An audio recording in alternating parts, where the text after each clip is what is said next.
Yes, yes, yes, people. It is a Good Friday before the Good Friday.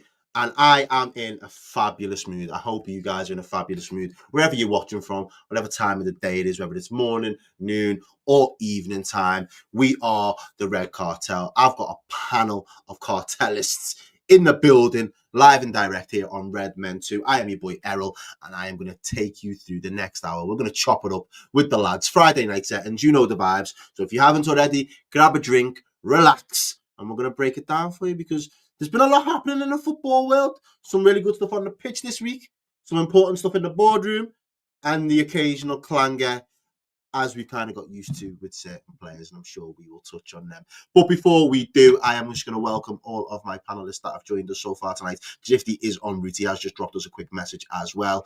But big up yourselves, boys. Tessa, how you doing? You good? All good, man. Blessed to everyone. Fresh trim, new settings, new settings, vibes. Man. Yeah, man. Yeah. The long hair's gone, but we move. We move with it. Man, like halftime hooks, people. Hey, you're one of them brothers, where like you've backed it for a while, and you are now starting to get vindicated with the fact that you stuck your chest out nice and early. You've stayed strong. You haven't sat on the fence, and now your time has come. So I've got to give you props. But first and foremost, after the week you've had, how you feeling for that? But it just is what it is, man. I keep on telling people, man, I support Arsenal, blood. Man, I don't support Dagenham and Redbridge. Man, I don't support Scunthorpe. Man, I don't support Shrewsbury Town. You know what I'm saying? You kept me real killers, yeah? With this, them Spanish man thought that they could come to N5. Nah, they don't know about these streets at all, blood. We have to show them ends, normal setting. So, you get it? We keep it moving. No one believed. No. I'm just going around collecting apologies as I deserve them. You know what I'm saying? So, yeah, pleasure to be back. Thanks for having me on. And I'm sure, we'll cook up some football. Of course. We've got Connor back in the building again. Again, you was straight in my on my messages. You didn't waste no time this week. You was like, bro, Connor's shotgun. You didn't even know what was going on. That's how bad it was. You weren't even in the loop. No, but yeah, no, man, I'm good, man. Thanks for having me back on. I think I just started breathing normally about 2 hours ago after last week. It's been a mad one. It's been mad, but it's a great time. You've been doing numbers on Insta as well. Your content's been flying. It's been flying. We love to see it. We love to see it. And of course, man like Greg, another Scouse brother that supports the Right Reds up this neck of the woods. And bro, we're eating good right now. We're eating good. I mean, ignoring Fulham. So, I mean, it's been, Derby win, that's all that matters in it, really. The other week. Obviously, Fulham's just a bit of a hiccup. Same vibes to when we lost 3-0 at Watford. Like, who's asked? You know what I mean? I don't really care. Like, I had a good day out in West London. That's all I cared about. You know what I mean? Let's go again on Sunday against West Ham. Routine 3 points. We're back on track. And look, we dropped them 5-0 and 5-1 or something both games this season. 5-0 at the London Stadium, yeah. Nice little post-Christmas one. Just before New Year's, it was a good little day out again in London. You know, I'm starting to like this London place. You know, it's actually quite nice. Yeah, there's moments. I've had a fair few good days out there. You know, but yeah. To be fair, I was down there myself. I wasn't there for the full game, but I was down there on Monday, doing a little bit of work, and then I even had the pleasure of linking up with the lads, our filthy fellas. So they brought man in. So I got to see a little bit of behind the scenes and see how they obviously bring all the magic together. Obviously, man like Young Teflon was there, Niall Ranger, obviously the usual cast that turn up for the filthy fellas as well. So yeah, it's been a good week. It's been productive, but we're back Friday night settings. And you know what? I just asked this before we went live. Where should we start? And I don't want to get into it, like everybody's talking about Salah right now, so we will touch on it. But I want to start with Onana because there hasn't been a legacy of really high standard black goalkeepers in world football that I can recall from memory. Dida, Dida's like probably the first one. Who was the other one? Did he used to play for PSG for a while? Mandanda. Yeah. He was half decent. The first one I knew was Shaka Hislop. He was a keeper. Yes. Yes. And obviously, Bruce Grobbelaar, we can't forget it. Obviously, Zimbabwean, do you know what I'm saying? Bruce was a legend. Obviously, won European Cups with Liverpool Football Club as well. So, got to respect what he was able to do in the game. But Onana, man. Onana's not waving the flag for representation right now. His mouth is writing checks that his hands can't cash. So talk to me about your boy. What's going on? I mean, to be honest, Onana, he hasn't been very good since he's joined. This is his second season. Last season was probably more calamitous than this season because he was literally throwing the ball into the back of his own goal in every Champions League game. I think if he had a half decent Champions League group stage performance level last season, even though United weren't good, we probably would have ended up in Europa League. But just against Galatasaray, Bayern Munich, and also against Copenhagen, he was our fault for, I think, 5 goals across 3 games, and you can't really have that level of poor performance in the Champions League. This season, he got a little bit better. I mean, he was keeping clean sheets before Christmas, and then, yeah, he's just kind of regressed since the turn of the year. I think one thing that United fans pick up on Onana, regardless of making high kind of quality mistakes, is when he parries the ball, he doesn't really push it wide of the goal. He kind of does this thing where he, like you saw with the Shirky goal, he typically palms it back into the danger area. I mean, he nearly did it against Arsenal when it was 1-1, and I think Odegaard hit the ball over the bar, and he does it quite consistently. I think one of the upsides was we signed a ball-playing goalkeeper who could distribute from his own area. He hasn't really shown any of that as well. I think on average, is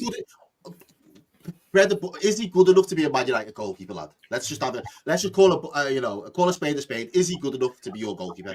No, I don't think so. And even when United signed him, I was a bit like, for what, 45 million, 50 million euros for a keeper that they could have actually signed the season before for free.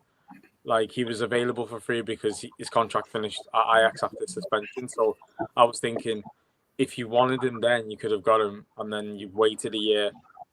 Yes, okay, he had some decent performances, but he plays for Inter Milan, who have an amazing defence in the Italian league. And I had seen him play a lot from the Ajax days, even when Ten Hag was there. And I thought, yeah, he's good, but he's not the level where you're thinking, if United don't get him, he'll go to an Arsenal or he'll go to another top rival. I just thought his upsides don't counteract the fact that he's basic goalkeeper and he makes errors.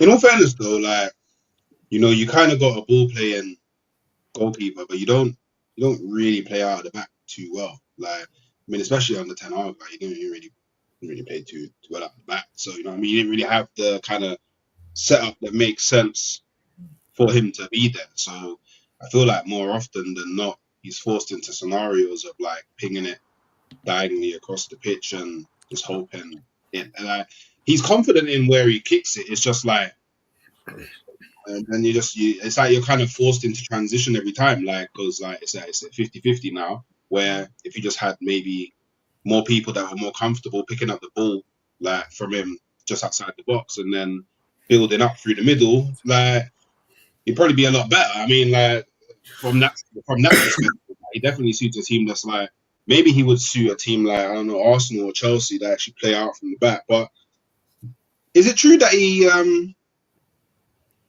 puts Vaseline on his gloves? I don't know, Because that sounds like the stupidest shit to me that I've ever heard in my life. I don't. If he does, it does not work whatsoever. I don't know what the tactic behind putting Vaseline in your gloves. What's the thought process behind that? If that's true, I don't get it. Does he look like a counterproductive to like catching the ball? Yeah, I don't know. He's just a funny goalkeeper. One of the things that Onana doesn't do very well as well is when the ball's hit hard and low in the corners, he dives in stages. Like, he does this thing where he jumps into the dive rather than diving. It's hard to explain, but when you watch like a pro club's goalkeeper. Yeah, like that's the best way to describe it. Like a pro club's goalkeeper. All you need to do is to go back to United versus Liverpool, the 3-0, and just look at Salah's goal. Oh yeah, that's the perfect one. Literally, that's all you need to do. The fella dives like a pro clubs keeper. That's it. It's crazy. Considering you let De Gea go as well, and then obviously replaced it. I don't think there's a. All right, there was an argument for De Gea's distribution. It wasn't the best, and maybe some of his commanding of the box.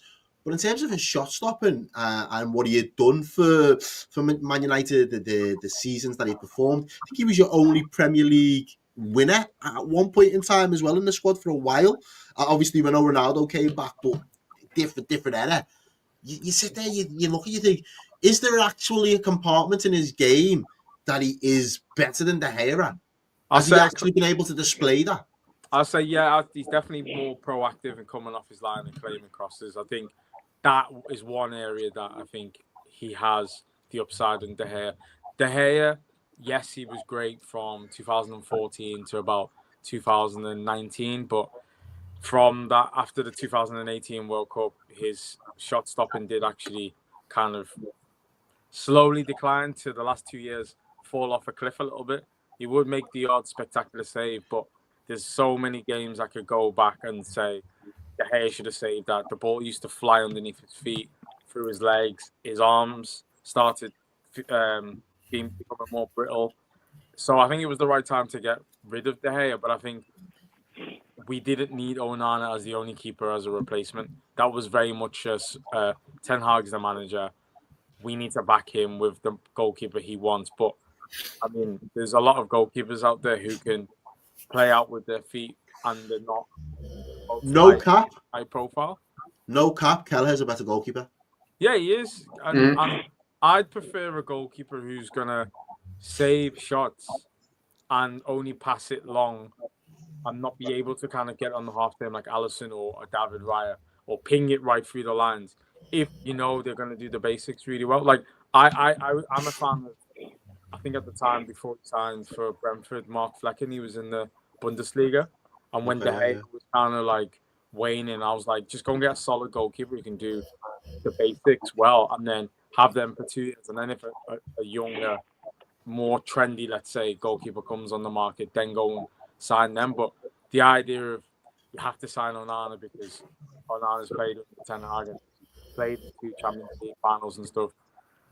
Yeah, so, but now one of the situation where I don't know what his wages are like, but if the club were to try and move him on, it'd probably be a bit difficult. One of the things I will say about the 3 clubs, obviously, that we all follow, there are 2 areas on the pitch where we can't have misses. Our striker and our goalkeeper. Arsenal fell short of that a couple of times. And I don't think for Arsenal, Aaron Ramsdale was a bad goalkeeper either. I thought that season when he first came on board, he looked like a solid enough goalkeeper. Whether he was enough to go on and get used to win over the line, get into another conversation. But again, we've had the Mignoles, the Kariuses of this world that just haven't been good enough. And then you have to go spend the money, go and get the guy that can be a difference maker and actually save you 3 points sometimes in some weeks. Man United falls into the same category for me. David Raya has done an excellent job with Arsenal at that as well. 2 seasons that he's came and taken the reins. And again, the strikers, we've had prolific strikers throughout the years, both of our clubs, or all 3 of our clubs, I should say. It feels to me that Man United have missed massively. And I don't know if there is a quick fix for it because he's on big wages. I can imagine he's on a long enough contract and it doesn't seem to be another goalkeeper out there that's ripping up trees at the moment. You think, yeah, that's going to be the guy to come and replace him. I think the problem's all over the pitch, you know. Yeah. And I'm not, I don't want to just come and just throw shade on United, but I do think the problem's all over the pitch. Like when you look at Onana, in my head, I'm like United goalkeeper. I say Schmeichel, Van der Sar, De Gea, even Barthez, right? Onana does not touch the conversation of those players. But now I look over the rest of the pitch, it's just not Man United. Do you know what I mean? And I think there's a culture issue as well because last night, Bruno, what did he do? Bruno Fernandes hit a little Rabona pass out of nowhere, which was completely unnecessary. He could just play it with his left foot in a game that, even though it was active, it was chaotic, and it got this massive cheer even from the commentators. I'm like, what has gone so wrong with the culture of that club that now creates more excitement than anything else? Like it was the most useless pass I've ever seen for absolutely no reason, and they just went mad. It's so deep. All right, then. So, right, do you think? Right, then, let me ask you this though: Go on. when things are going well, is there a part of a footballer that should just say, right, it's not going well on the pitch, I'm gonna just keep my head down and keep doing my job? Where I said before, he's writing checks his hands can't cash. He's talking himself up in the public and then making himself look stupid on the pitch. Like, that to me just does yourself no favours. You're getting no favours from your fans. Your fans can't come out and defend you, and you're just building a rod for your own back. But that first goal that he let in, I pulled out a better save myself playing on Monday. I see that.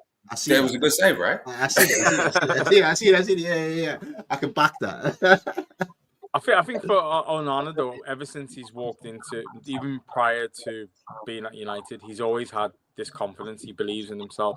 He thinks he's a top goalkeeper, regardless of whatever performance he has, which is good because you do need that kind of mentality to play for top clubs. That's why he's played at Ajax, won leagues, won the league with, I think he won the league with Inter, if not got to the Champions League final. Yep. So you need to have that kind of mentality and self-belief within you, but obviously the timing of everything isn't ideal. Like, he could have quite easily have just not said anything to Matic or replied and just kind of allowed himself to not have pressure, because I almost think if he still had the same performance but didn't say anything, the backlash wouldn't be as much. It'd still be bad, but it wouldn't be as much. But the fact that he came out and was like bullish and kind of celebrated the fact that, you know, I've won 2 trophies at United and not many other people can do that, and I've played in these competitions. It was not needed. And what makes it even worse, his worst performances have all come in Europe, where there's less margin to rectify. So I don't know. I don't know. I think I checked. He's on 120 grand, so it's not actually as bad as I thought. United have been linked with a few younger goalkeepers who play in the Belgium league. We've been linked with James Trafford, which I do not want to see at Old Trafford. That's just a no-no. He's done all right for Burnley, but in the Championship, in the Championship, it's different. In the Premier League last season, he was terrible. And we've been linked with Xavier, who's another young goalkeeper who plays in France. I don't mind bringing a young goalkeeper if they can do the basics, because we just need to tighten up as a team unit, and it will improve the whole team. Okay. You still prepared to give him a bit of time? Nah, I think it's done. I think he's 20. He's what, 29 or so, 28, 29. If you're making this level of mistakes at United, where we're 8th, 12th, 13th, if United then kind of progress up the league, and he makes, he's going to cost you. He's going to cost you big. It's going to be even bigger. So just cut your losses now and just. Do you think he's even a Premier League keeper? I do think he's a Premier League keeper. Yeah. I just think he's the type of keeper that he's one of them keepers that he needs to be consistently active, because his concentration levels are poor. Yeah. Is that Ramsdale? Basically. So if you played for, a team that gets peppered with a lot of like if you play for Wolves, he'd probably be linked with United. it's one of them. Whereas when he plays for United or Arsenal or whatever, I can see him going and he's getting Pickford. If Pickford wants to hold that, Pickford will not leave Everton. He's never leaving Everton. He's going to have to. If he wants to hold down, his England shirt, he's going to have to move to a big club. He's going to have to go to Chelsea, or he's going to have to go. I just don't see Thomas Tuchel just sticking by him just because he keeps Everton in the Premier League. I just don't buy it. But that's just me. That's my two. I hope he doesn't stick by him. I can't stand him. I'm not a fan of him. Can't stand him at all. I'm not doing Pickford. Let's turn our attention and let's kind of focus on some positives this week, because as Greg rightfully said before, the Fulham game was not good enough. The level was poor from the back to the front at times on the weekend. We can give them a blight because it's only Liverpool's second loss all season in the Premier League. the news that dropped this week, it was rumoured on Wednesday that Virgil van Dijk and Mohamed Salah were going to extend their contracts. We woke up Friday morning and Mohamed Salah has put pen to paper. The deal is done. Here we go, settings by Fabrizio Romano. And all is good. The sun is shining. Life is good all over again, Greg. What are we saying, bro? I feel like they timed it perfectly, didn't they? They were waiting for something like Fulham. They were waiting for something like Fulham to happen to finally announce. I'll be honest. I've said this for the longest time. I've been saying this since January. I've always thought Mo Salah and Van Dijk have already signed that for ages. I feel like they've both been signed for ages. They just wanted the perfect time to announce it. So they're either going to announce it after you won the league, or maybe after we'd lost the game in in the Premier League or or something like that. So they're waiting for like a time of a bit of disparity, kind of a bit like a bit of confusion to then lift the mood up. And I feel like, obviously I could be wrong. I mean, he could have literally only just put pen to paper now. You know what I mean? But I've always just thought to myself it was always going to happen. I had no doubts of Salah or Van Dijk. I have always just deep down had a feeling that they were always going to sign. There was no way they would both leave Liverpool in the same window, both playing the greatest football that they'll play in their careers.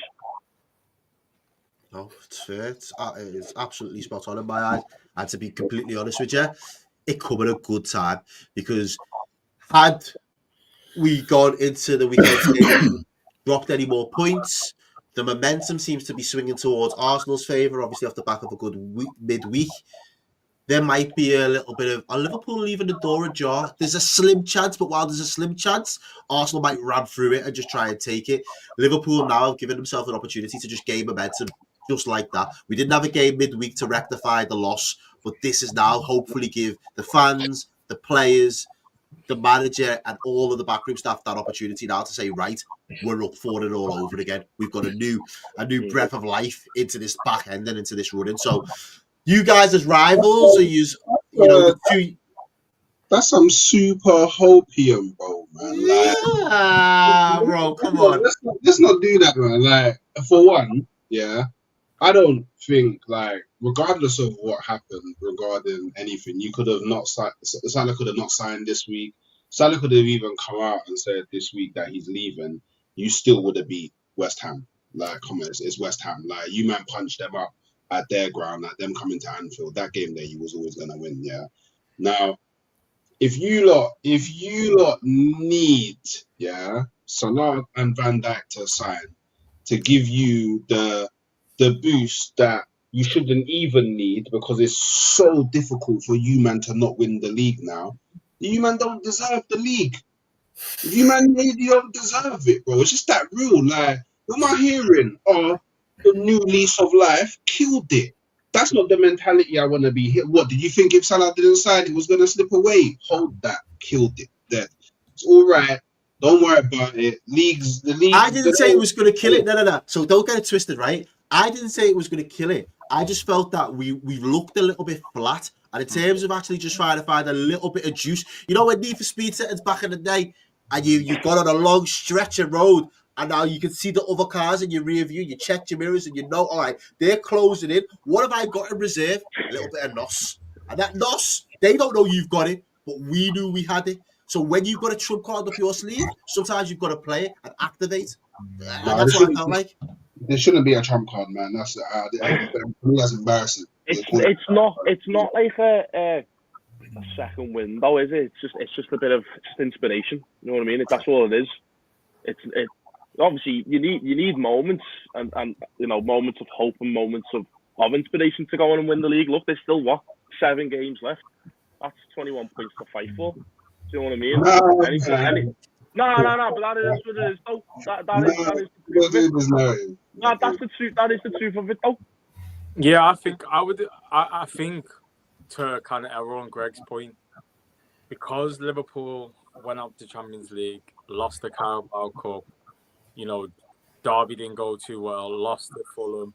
It was kind of petering out, and then if you keep going on with your 2-star players also not signing, you head into the end of the season with this feeling of we've won the league, but we're concentrating on other things rather than just celebrating. Exactly. Trying to celebrate. I made a tweet. I made a tweet not so long ago, and oh my god, the amount of backlash I got from Everton fans, right? So I tweeted out saying that we as Liverpool fans can never have something nice because, in the sense of what you've just said there, it was like, yeah, we're going for the league, but imagine then we lose Salah, Van Dijk, and Trent. Like, how can you celebrate a league title knowing that the reason you won the league title is now gone?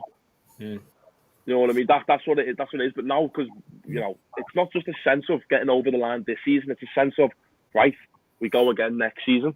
Yes, as well. That's it for me. But one of the things that people have been saying is Liverpool haven't got pull and we lack ambition. In one move, with one swipe of a pen, you can't chat to. Whoa! No! Don't rubbish that. Do not even try to rubbish that, bro. Whoa. Let's slow. I don't want to rain on you. I love Liverpool. I don't want to rain on you, man's parade. We're saying some wild things. Yeah. Let's not pretend. Yeah. Let's not pretend. Yeah. That we don't all know that Salah wants to win a Ballon d'Or. We all know this. Salah wants the Ballon d'Or. Right, so where else can he go? Where else? No, let me ask you the question. Where else can he go to win a Ballon d'Or? Hold up, slow down, wait a minute. Let me get to the first stop. Then you get me, then we can go with it. You know what I'm saying? So he for damn sure ain't winning no Ballon d'Or in no Saudi league. Yeah? For damn sure he ain't doing none of that. Yeah. Now, let's be completely honest.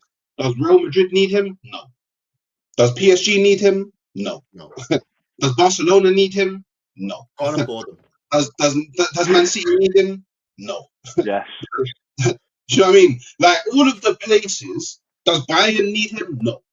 All the places, yeah, where he would potentially go, that he could go and lift the Champions League, none of them man are going to pay the amount that he would want to go there for the short contract that they would have to give him. They're not going to do it. Like, why is Real Madrid going to sign Salah when they have Rodrigo? They're going to put their focuses in other areas of the pitch. Why are Barca going to sign him when they got the Lamine Yamal? They're going to focus on other areas of the pitch. And also their backup as well. So they definitely ain't paying no 400k a week. Why are Bayern going to go and sign him when they're trying to get work and they already have Elise? Like, do you get what I'm saying? Like, obviously, no slack to Salah, but like, he's coming towards the latter part of his career. That's a mad investment. These brothers are, and the thing about, does he get into the Man City team? Yes, but Man City are rebuilding, so they're going to be looking at younger players. So it's just a matter of fact that his kind of only option was Liverpool. Do you know what I mean? He knows he can go to Saudi whenever he wants. He can go to Saudi. He's the biggest Muslim player in world football. He could go there at 42, make the same amount of money. It don't matter when he goes there. So I just don't want Liverpool fans to confuse this with Paul, because it's not Paul. Yeah, like, he loves Liverpool, he loves the city, he loves the club. You know, maybe he also wants to hit more kind of personal accolades for himself within the club as well. Cool, I hear all of that, but let's not pretend that it has anything to do with Paul. Yeah, on the flip side, though, he could have quite easily just said, "Well, I'm not signing a contract." Just you're on mute, bro. Yeah. Sorry, I realised. Stayed free, and then offered himself to up at the club, though. He could have done that. I know you. He's not the type of person, though. That's not in his character. But his contract's running out, though. It's so convenient that you mention this now, my brother, when you've had months to say this. But as soon as he stays, because y'all thought he was leaving. Y'all thought he was leaving. So you was ready to put it on us. You was ready to laugh at us. You was ready to do all that. And now he's staying. He's got nowhere to go. I always thought he was staying. I never thought he was going. Hey, don't, Drifty, I know that there are loads of idiots in my fan base, but I am not one of them. I am not one of them. What them man say, I don't like. That's not on me. That's on them. Go write a tweet. You get it. But let's not. I'm not saying it. I need to remind you. It didn't just come out of my mouth out of nowhere. It got triggered by Errol bringing in the pool card, trying to act like Liverpool pool now. Like, there's the only reason. So you get me. So I just go back and let you man celebrate. I think it's good. I did a video. I picked it up. I think it's a great day for Liverpool. You know, the only slight concern that I have, well, I would have if, you know, I was a Liverpool fan, is how does keeping Salah and Van Dijk, considering we know who our owners are, potentially affect our ability to rebuild in these areas? Because I'm sure the people that you lot would want to come in as your next centre back, the heir to Van Dijk, and your next right winger, the heir to Salah, why would they move to Liverpool now, knowing that they're pretty much going to be second fiddle when they could go to another team that competes at the same level and be first team? That would be my only concern. See, my thing is, though, in terms of the market opportunities to replace those, I don't think I give credit where credit's due. We're not getting Saliba. You could turn around and say Saliba's probably the next best thing to a Van Dijk in terms of that mold of trying to get someone for the next 6 to 7 years. We're not going to get him from you. I reckon at some point he may go to Real Madrid. We will have to look in the next.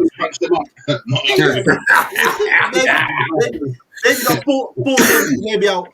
I think the opportunity. There isn't another right winger right now. Right, you can talk about Yamal, but he's not going anywhere. That you can turn around and say they're going to replace Salah's numbers. So we've got now 2 more years to at least identify where we actually want to get these next dons to come through. It's not having to be a knee-jerk reaction because they're just going to walk out the door in the summer. And I think that means that succession planning can actually be more thought through with better data, better time. And there might be somebody that bursts onto the scene in the next 2 years that fits the mold perfectly for what Liverpool need.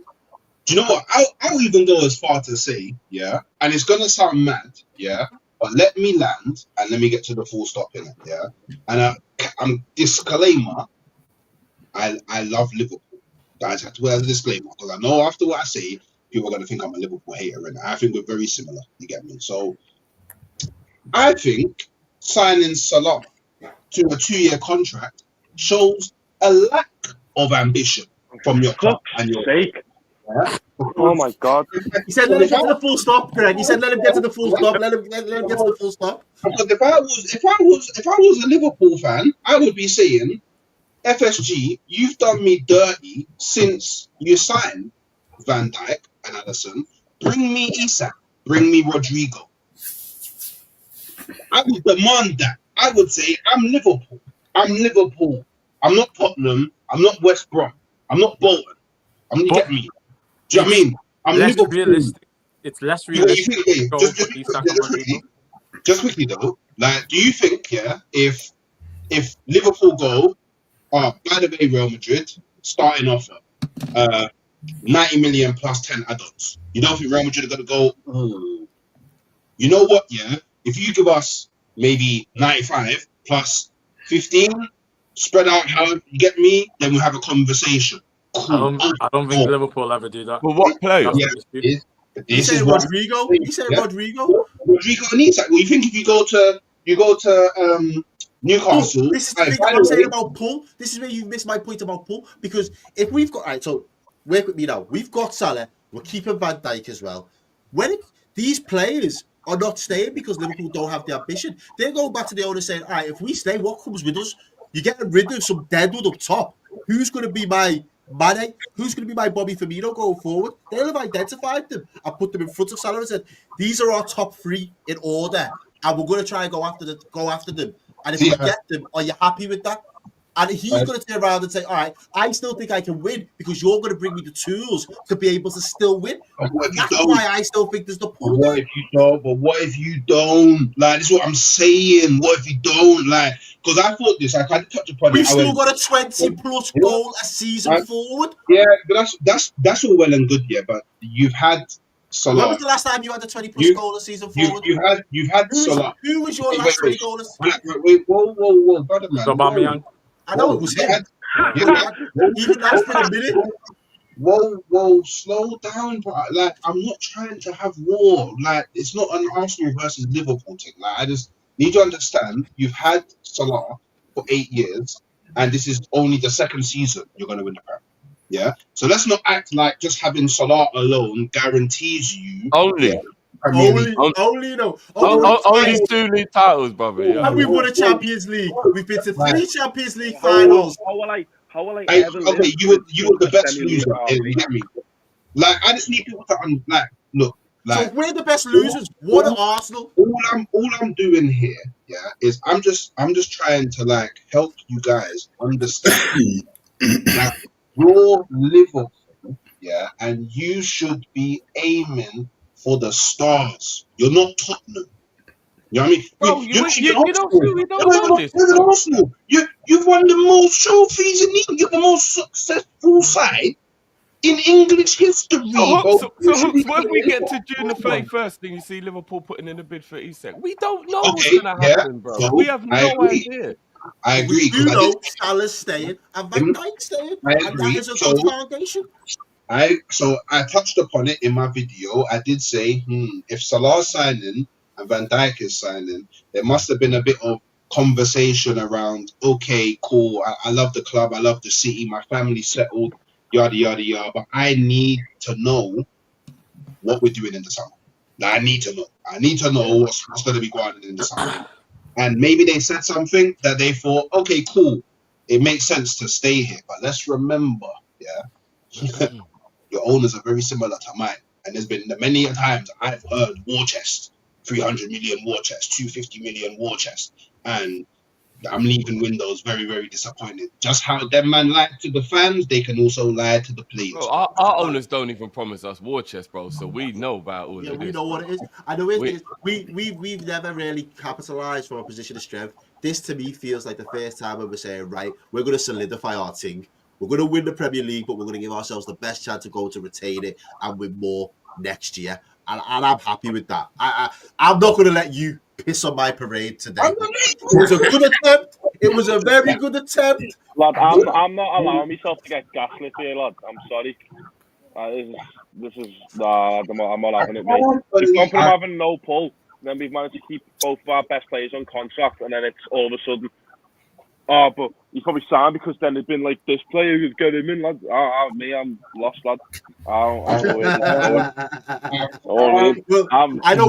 I know where it's about to go because we're gonna turn the tables. So you know what goes around comes around very quickly, and we need to look at Mikel Arteta because we can talk Salah all night, and I'm sure there are plenty of other shows that will talk Salah all night.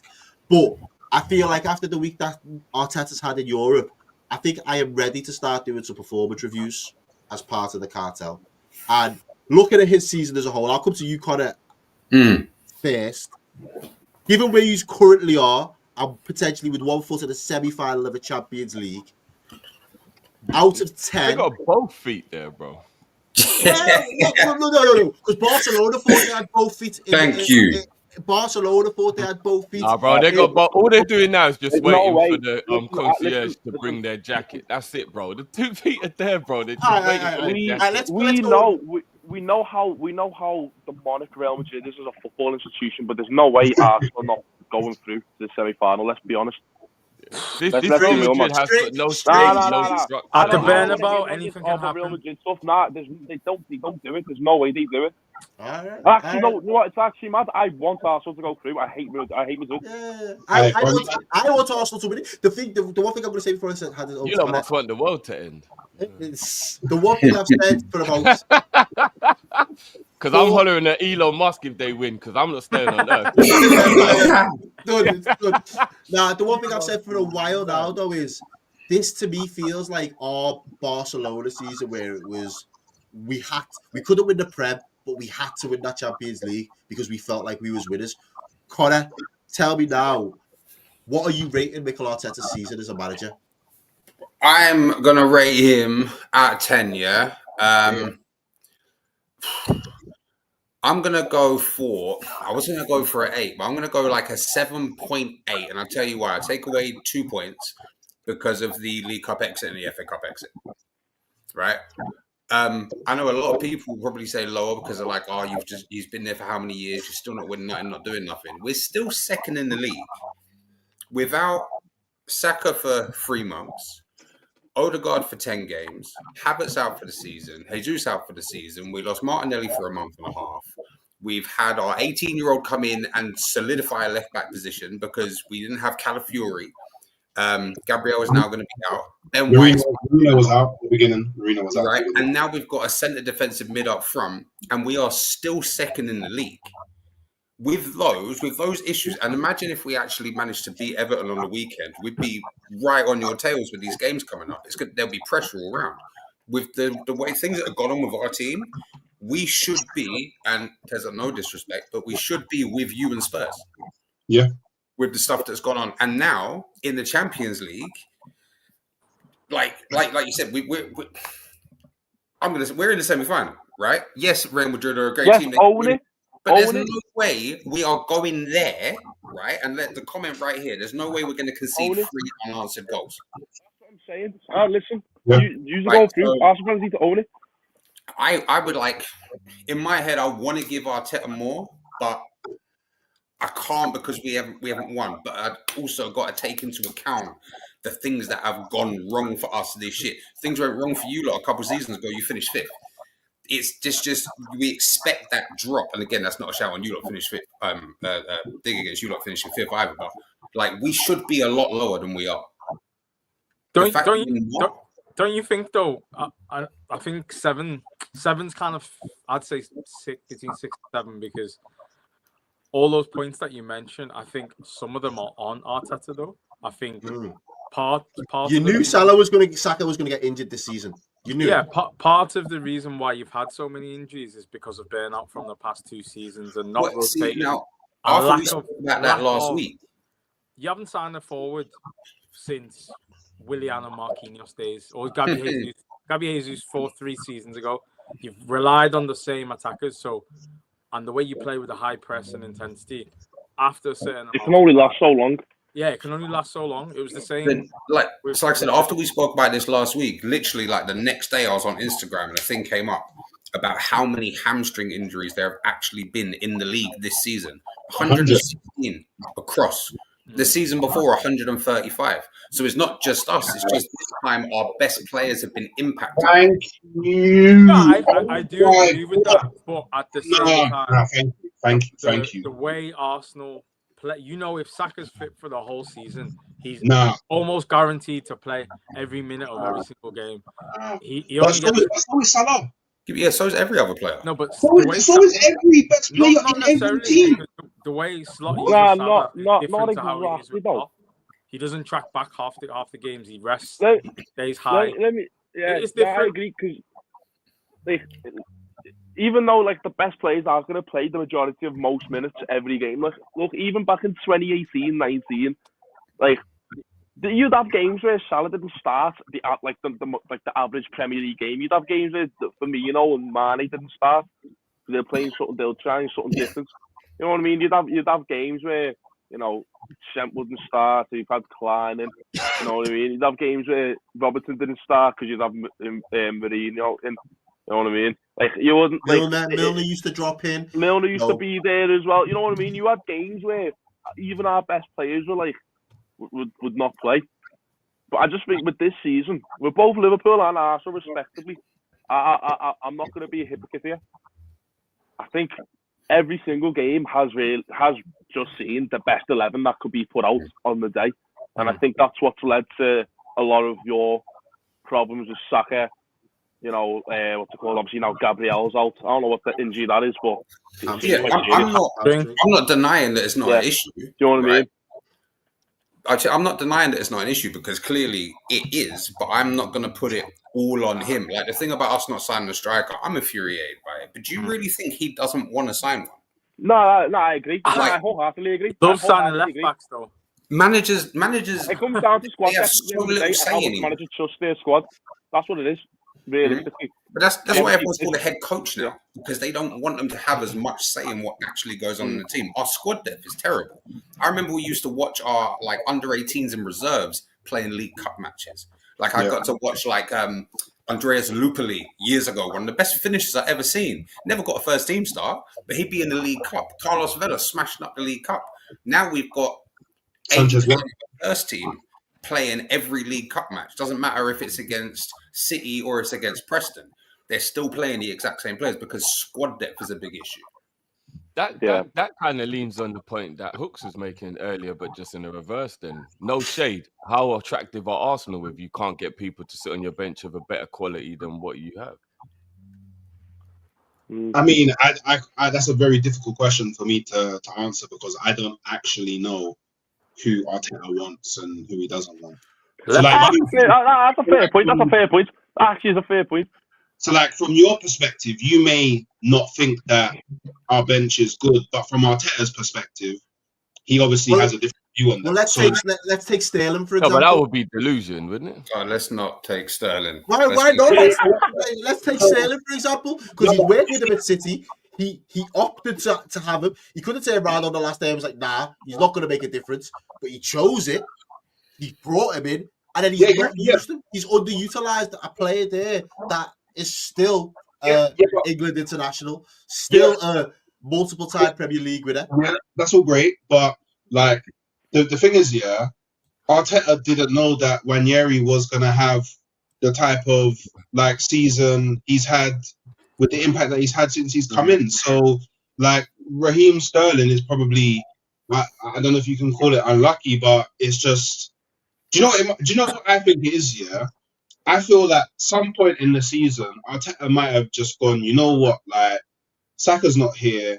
You know, the minutes that I have given Ranieri, he's actually shown me promise. You know what? I think I'd rather develop the long-term prospect who's going to be with me next season.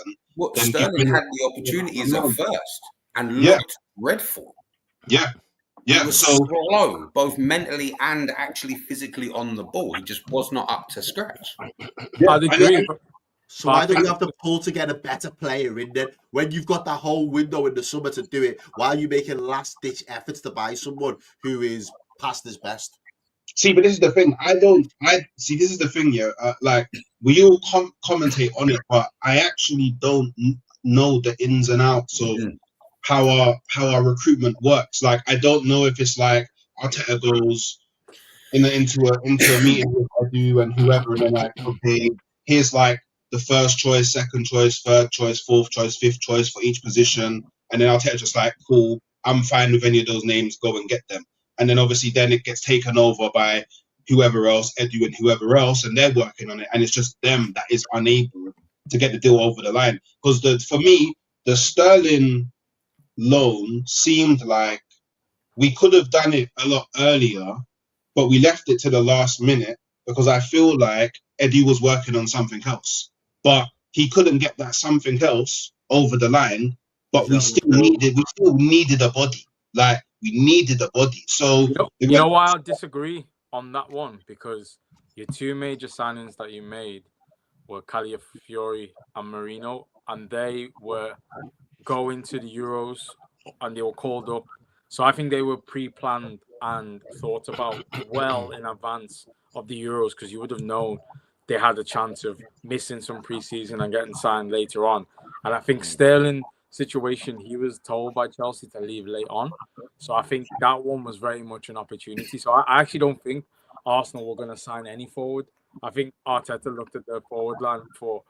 We definitely did want a forward. I do think that, like, I don't think so, because I do think the Euros played a part. I do think the Euros played the part because obviously I feel like it's a lot harder to get it. Just in general, I feel like it's harder to secure forwards anyway. And then we now need to think about, cool, I know there's bare strikers in the world, but just because we can all sit here and name strikers doesn't necessarily mean those are the strikers that at a high level wants. So yeah, it's all cool. We're not the manager. Like, yeah, if I was the manager or I was the sporting director or whatever, there's hella strikers that I would have gone for. But maybe Arteta just doesn't want them. All right, well, I'll say this then. If it's not a pull thing currently with Arsenal, it's never a pull. Let me land. Let me get to the full stop. If it's not a pull thing with Arsenal, is it the fact that Mikel Arteta, to this point in his managerial career, has struggled to be able to manage high-profile, marquee-esque type players? So when he came in,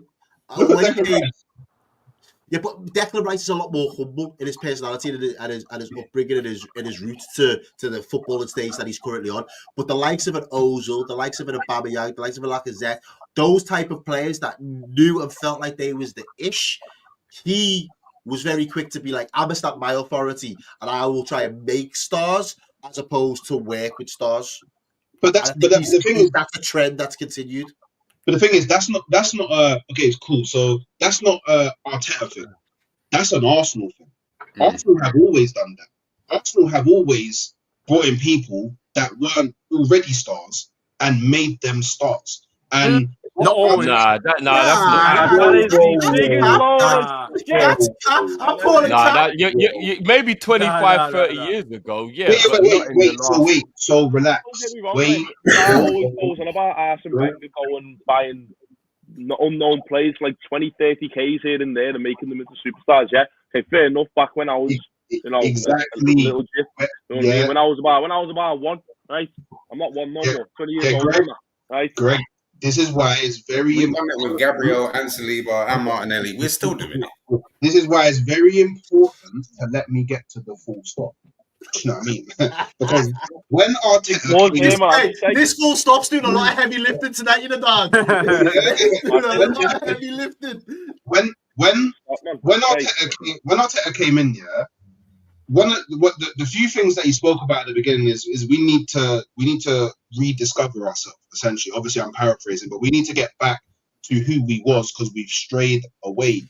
One of that was the current set of players and the mentality. But by the way, I need everybody to remember, yeah, I saw, Mustafi in the changing room wearing a do-rag, bro. It got dark.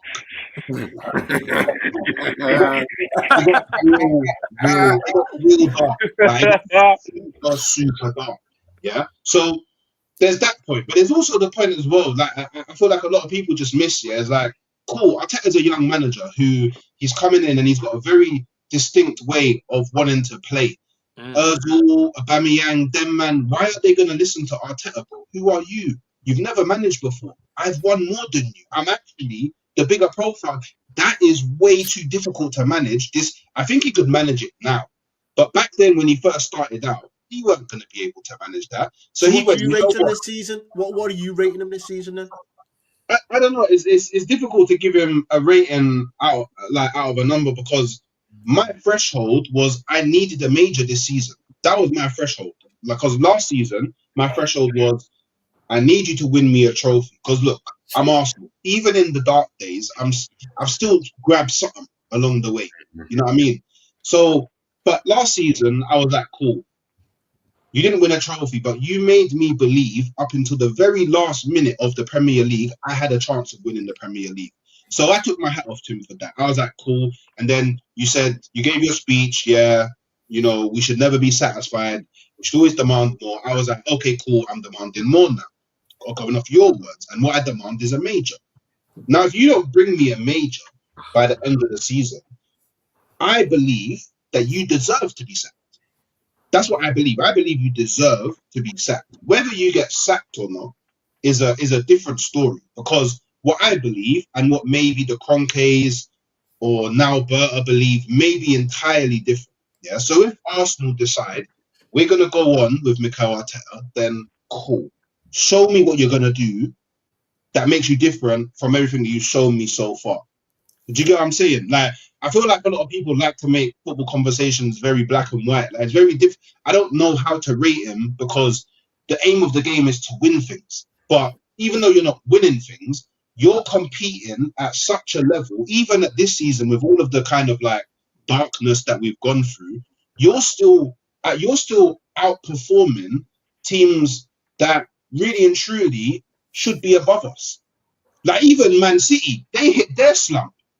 But these man, they just come off the back of winning the Premier League 4 seasons in a row. Them man fall into the depths, but even then, with what you've had to deal with this season, you're still up there. So the fact that you're still up there, that shows me that clearly you're good at your job to some degree.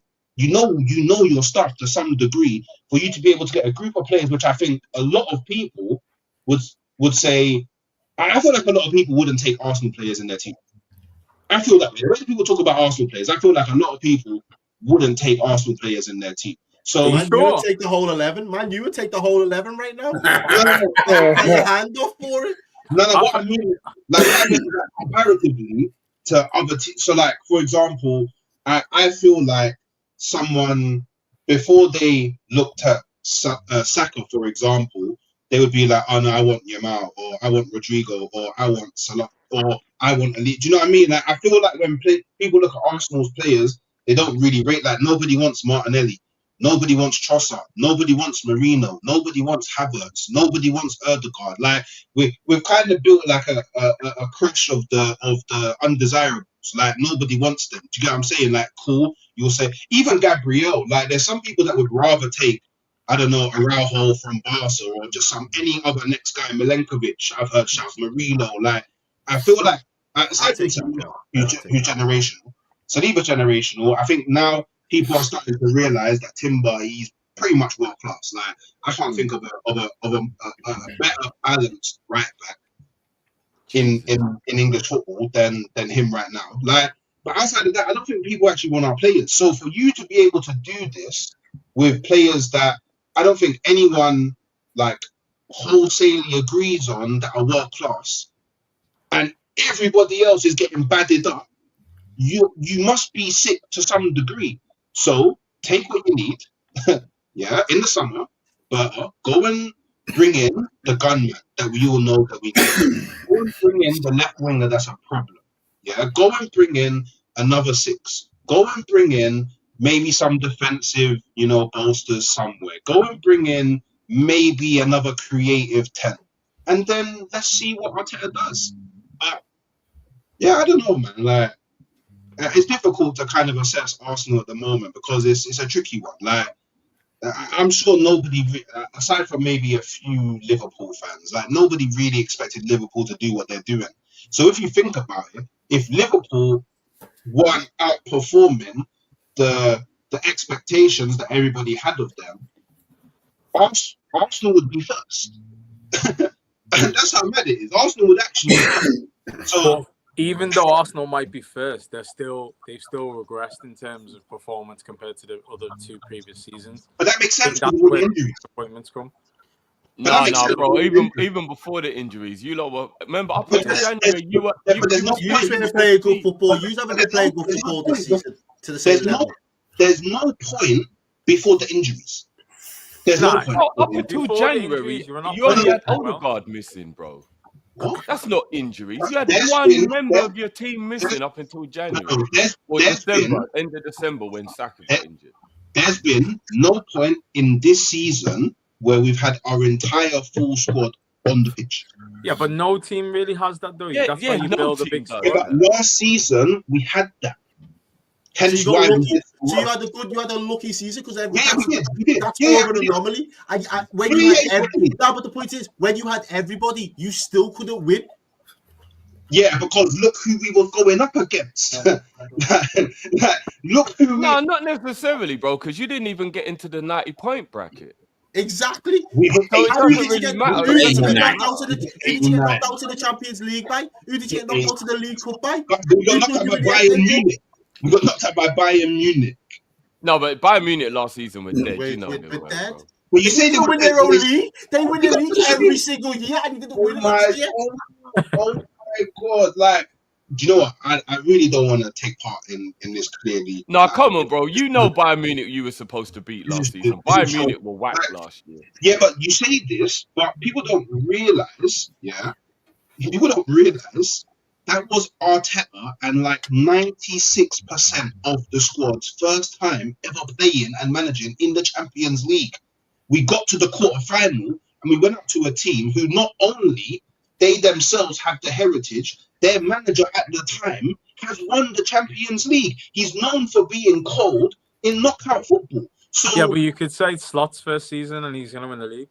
Yeah, but league football is different from harder though, because it's all 30 years. And though I agree, Slot has won another league.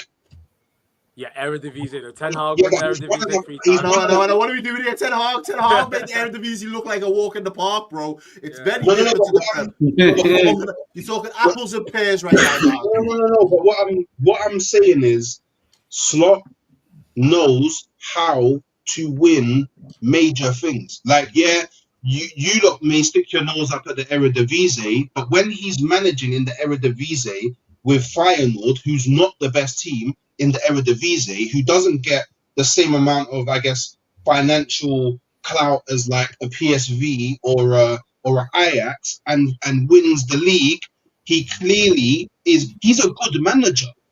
And he has experience he's of right. winning He's the right. highest He's bid. right, yeah. So he can come into the Premier League and pick up a team like Liverpool and be like, cool, you man actually have your spine. Your spine is world class. Cool. I don't really need to tweak too much. You were kind of playing similar to how I play anyway.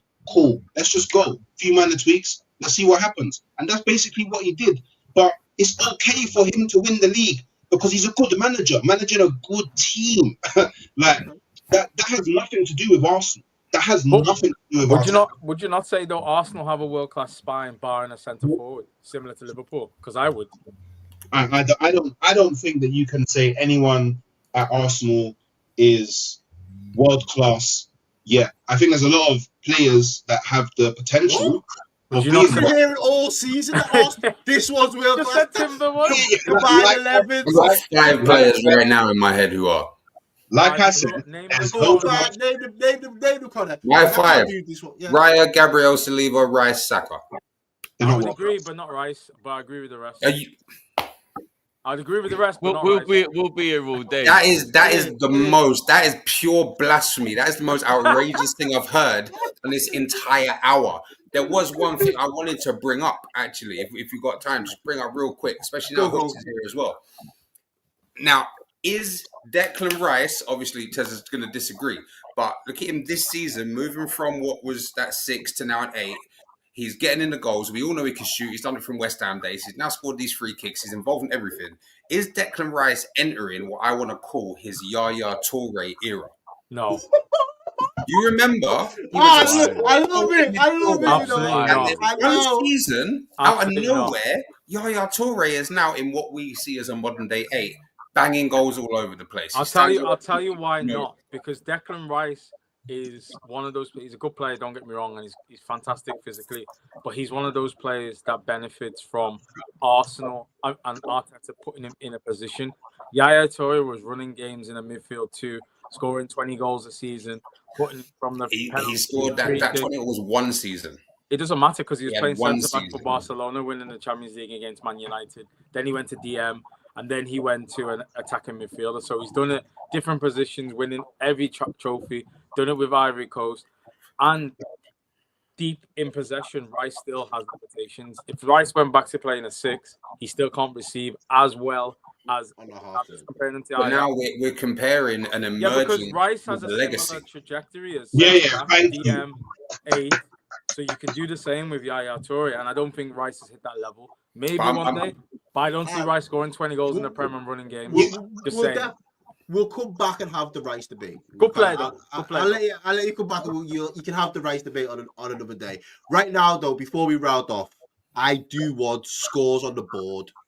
What are we saying for Arteta? Because I'm saying 6.5. I'll go straight out there and say 6.5 for a season. There's no silverware yet, but it's looking promising. And whether we like it or not, as rival fans, what he did this week deserves a whole lot of respect against the Real Madrid side that haven't been brilliant, but a Real Madrid in their competition.